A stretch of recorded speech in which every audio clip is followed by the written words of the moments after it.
Hi, welcome back.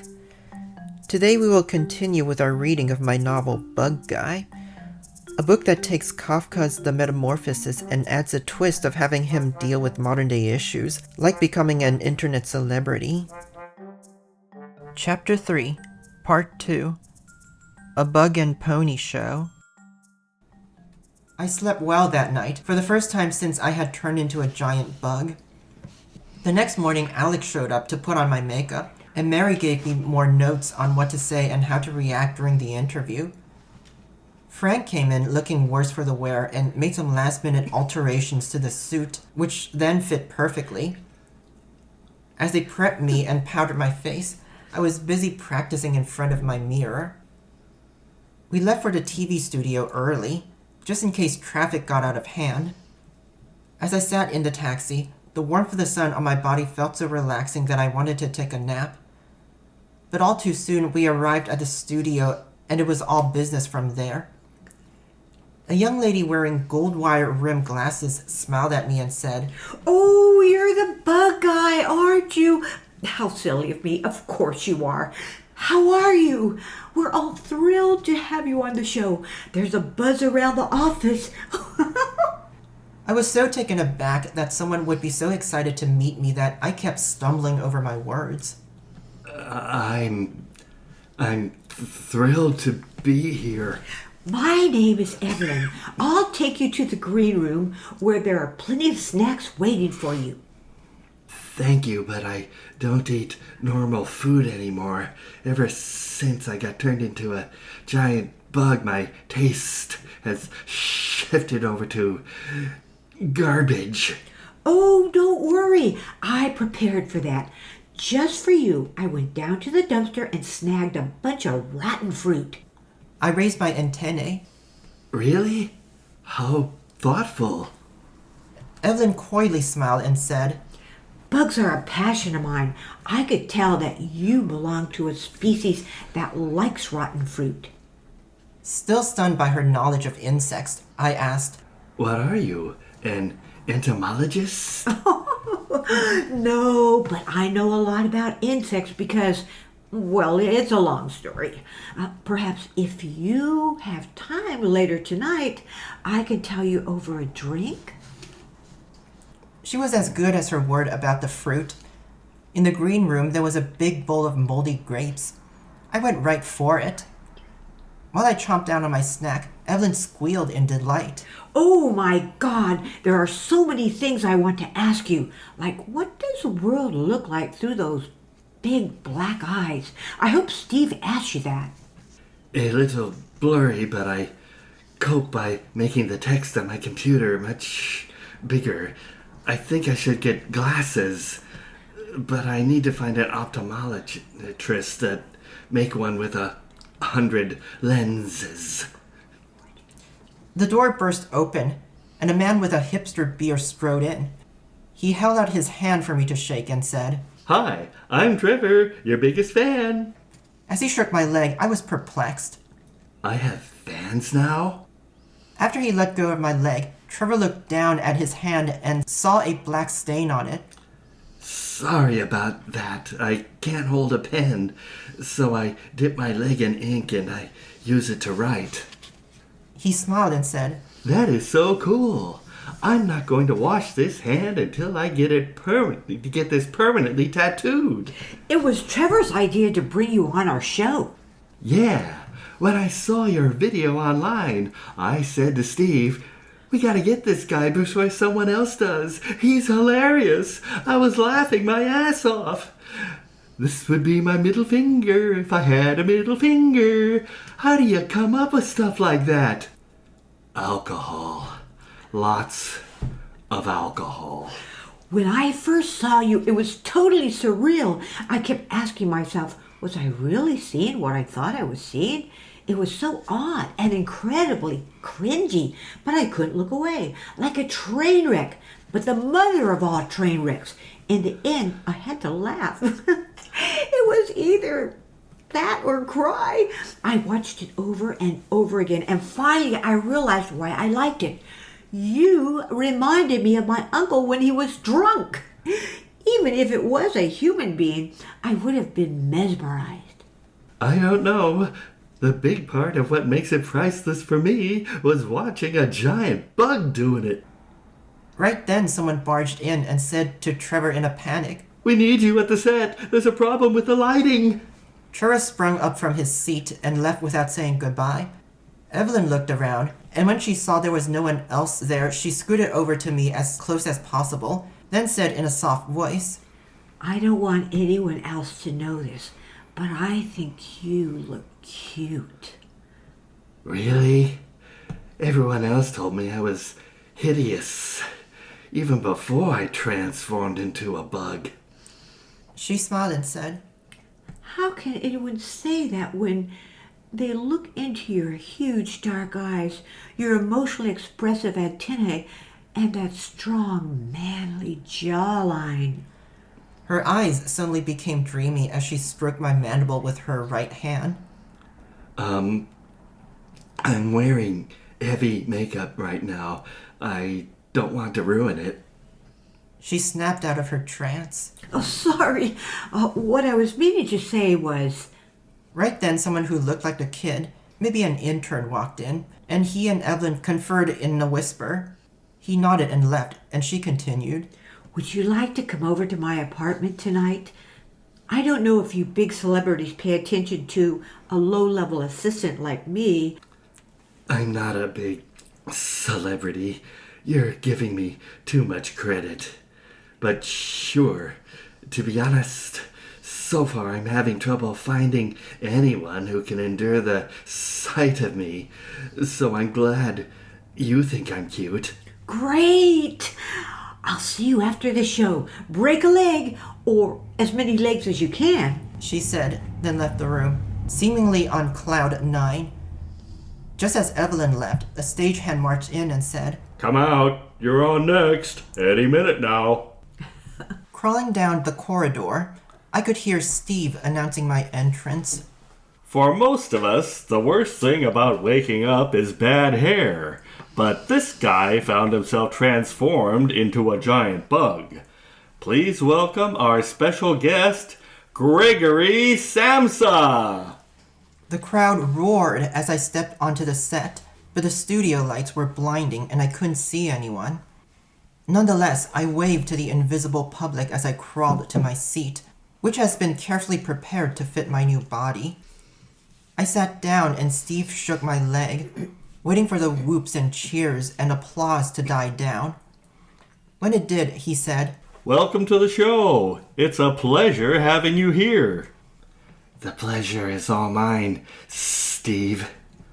Now, when you woke up and found yourself turned into a giant bug, what was your first thought?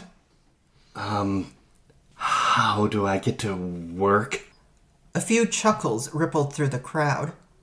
Steve stared at me for a few seconds, then said, Now, that's what I call dedication. Most people would have at least thought, maybe I should go to the doctor to get this thing checked out. But not for you because you're professional. Right. That's incredible. If it were me, I would lie in bed in the fetal position crying and devouring a tub of ice cream. You know what I'm talking about, right? Maybe, but my taste in food has changed. I now eat mostly garbage.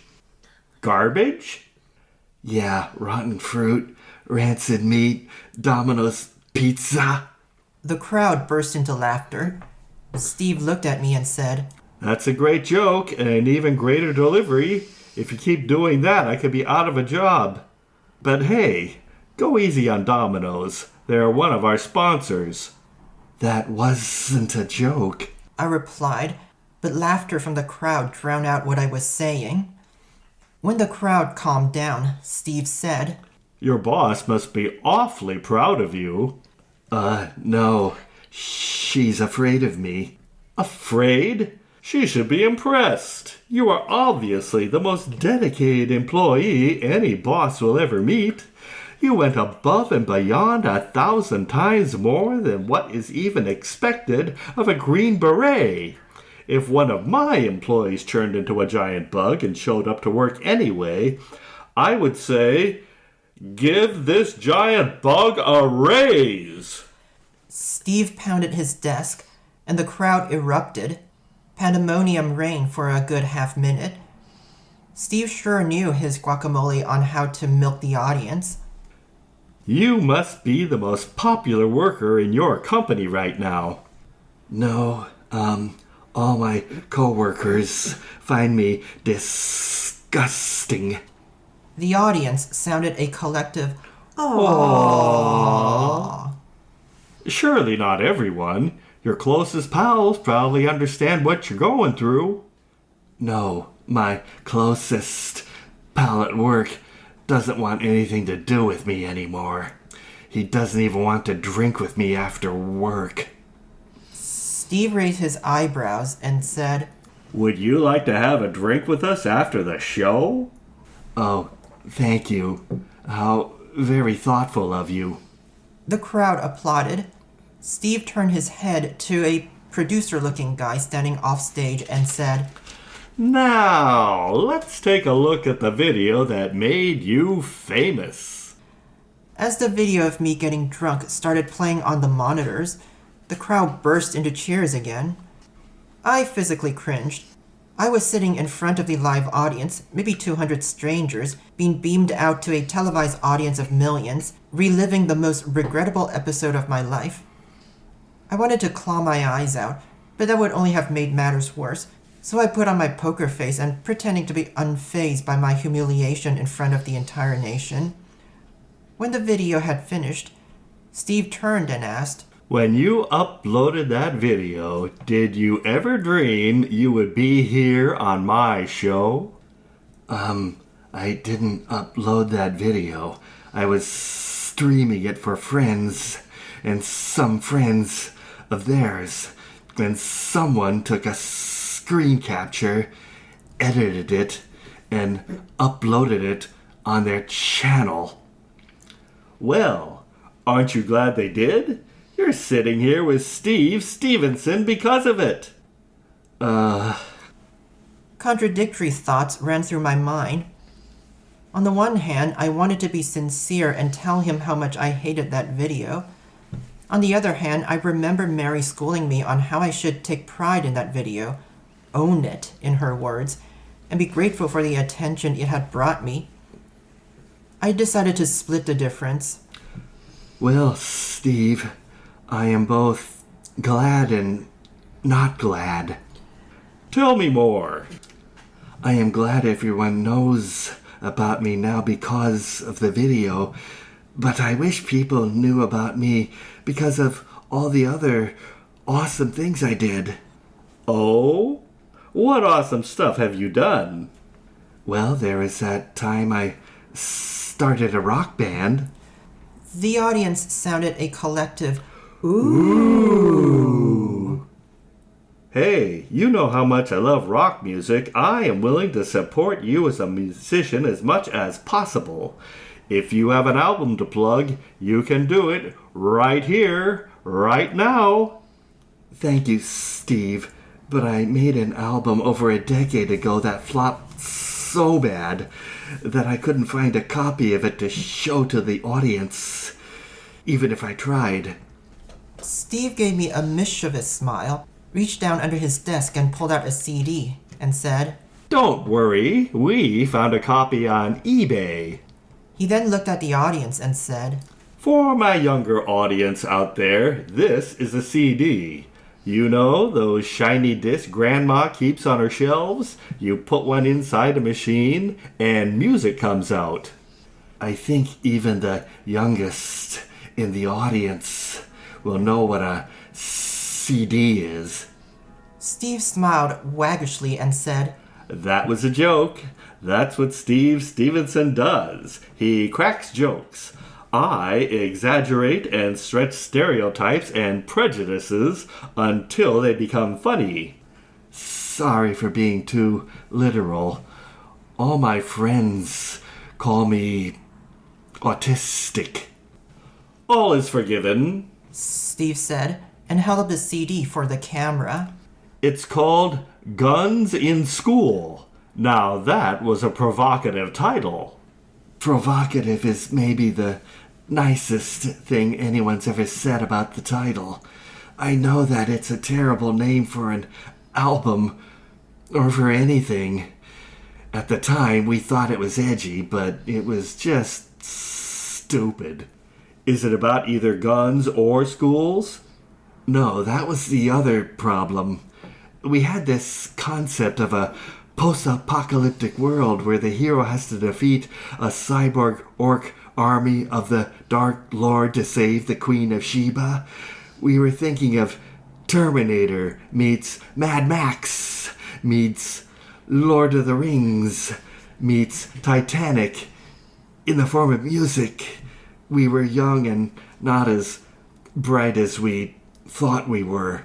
Look, I listened to it and I agree with your assessment. But hey, you got to make your own rock album. Most people don't even get to do that, you know. Yeah, I did do something awesome, didn't I? We also found footage of your band performing.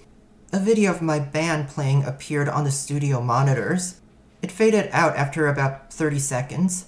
I'm glad you found one of my few decent songs. Would you like to perform it with the band in our studio? Sure. If I could. I can't play the guitar anymore, at least not without relearning all the fingering. Can you pretend to play guitar? No, that would look silly. Okay, ladies and gentlemen, we'll let the band do it for you. Here's Gregory Samsa's song, Mount Erebus. After the band finished the song, Steve turned to the crowd and said, Ladies and gentlemen, let's give a round of applause for our band. Like trained seals, the audience supplied deafening applause and cheers. Steve turned to the camera and yelled through the noise, And we'll be right back after these messages.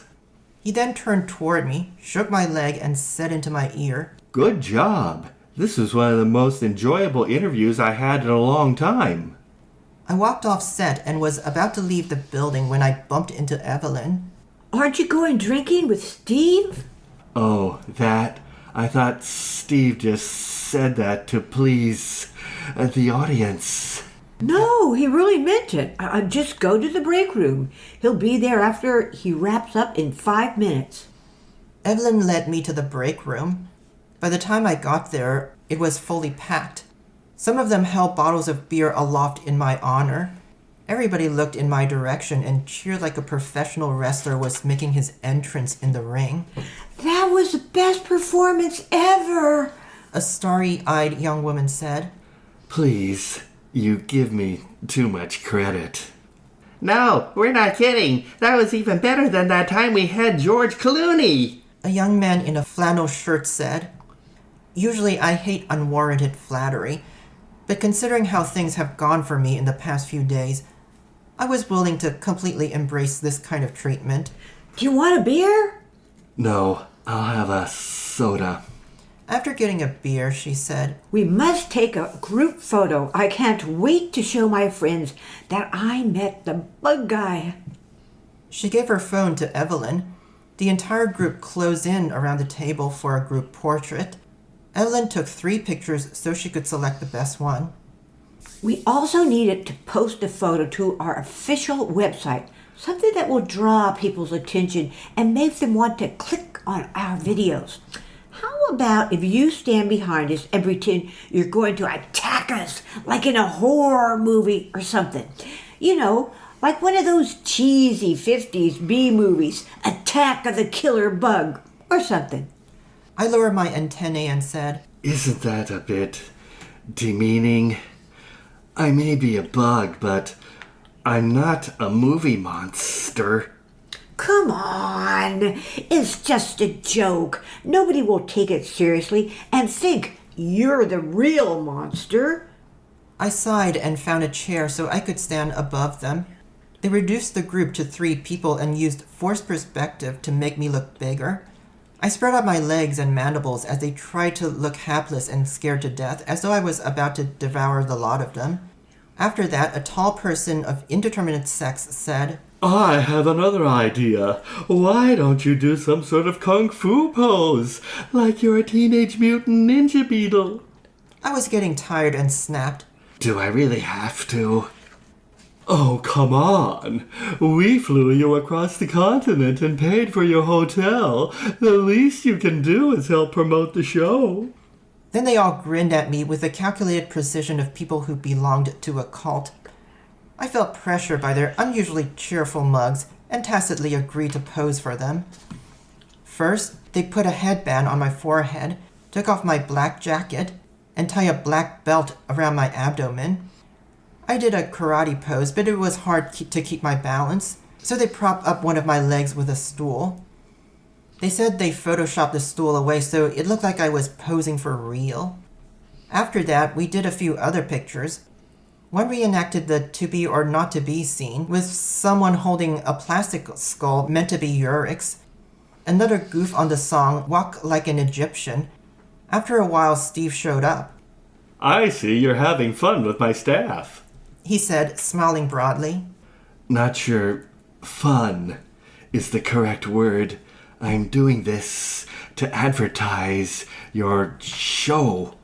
Yeah, I hate doing that too, but this is a business, so I do what I have to survive. The competition is murder. Then Evelyn asked Steve, Do you want to see the progress on the new and improved engagement statistic analysis interface? Always on duty. Steve sighed, winking at me. Lay it on me. Evelyn opened her laptop and navigated to the stats. One-stop shopping. She bragged. I revamped the entire page. Now it shows all on one screen. Just get scrolling right. The combined data from all your social media accounts, references to your show, your name, and any related keywords. You can zoom in to break down the data by age, gender, name, social economic status, and so forth. Let me go back and show your history, and here comes a line graph showing references to your show on all the relevant platforms from the time you launched the show all the way till now. He stared at the screen in a trance, in a state of nerdvana. These numbers are music to my ears. We're crushing it in our time slot. He exulted. I didn't know statistics were so important to you. I live and die on statistics, my giant bug of a new friend. Statistics determine whether the network will renew the show, or if an executive will demand a dumb gimmick to attract more young people, or whatever. He continued to look at the screen, transfixed, then turned toward me and sheepishly admitted, But you know, staring at numbers is kind of addictive. When my numbers go up, I cheer as if my favorite football team scored a touchdown. They're up, aren't they? Like you were just saying. Yeah, look at that spike in the male 25 to 35 demographic. Steve said, high-fiving Evelyn. She closed her laptop, saying, Well, I need to go back home. I don't want to eat dinner at 9 tonight. Why can't my staff work around the clock? Evelyn winked at me. It took me a few seconds to realize I promised to go home with her. So I followed her into the elevator and down the street. I ordered a cab. I'm surprised an intern would make enough to take a cab home. I don't call a cab except on special occasions like this. I usually take the bus. But how could I expect a rising star like you to ride the bus? It would be like making the First Lady take the bus to the White House. Wow, people were really treating me better. It had been such a wild ride, with them acting like I had the plague at first, then so soon after bowing and scraping like I was the king of Siam. I would have enjoyed it even more if it weren't so confusing.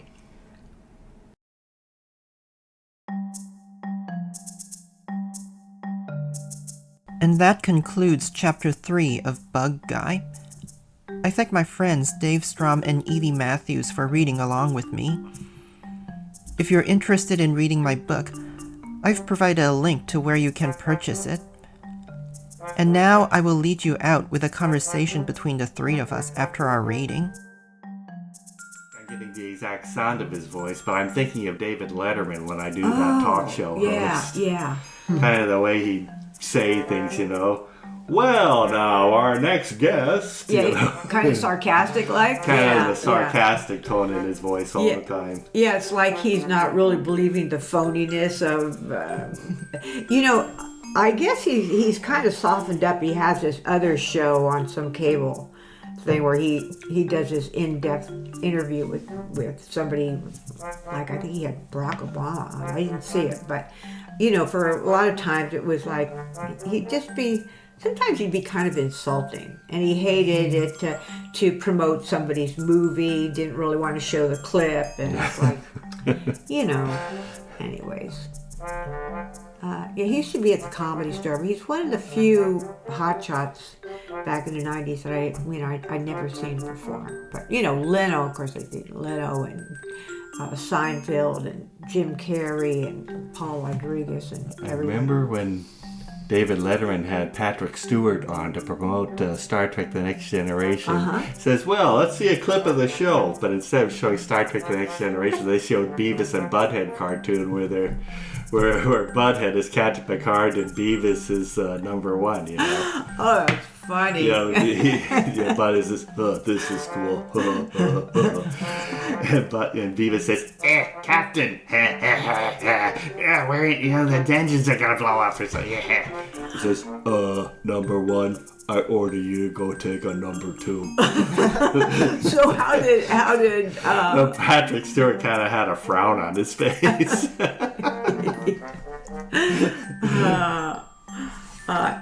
The best way, he should have just laughed it off, so you don't seem like a sore. He has had a lot to laugh at over. He should have said, "Oh yeah, that made my career. Me and Butthead were like that."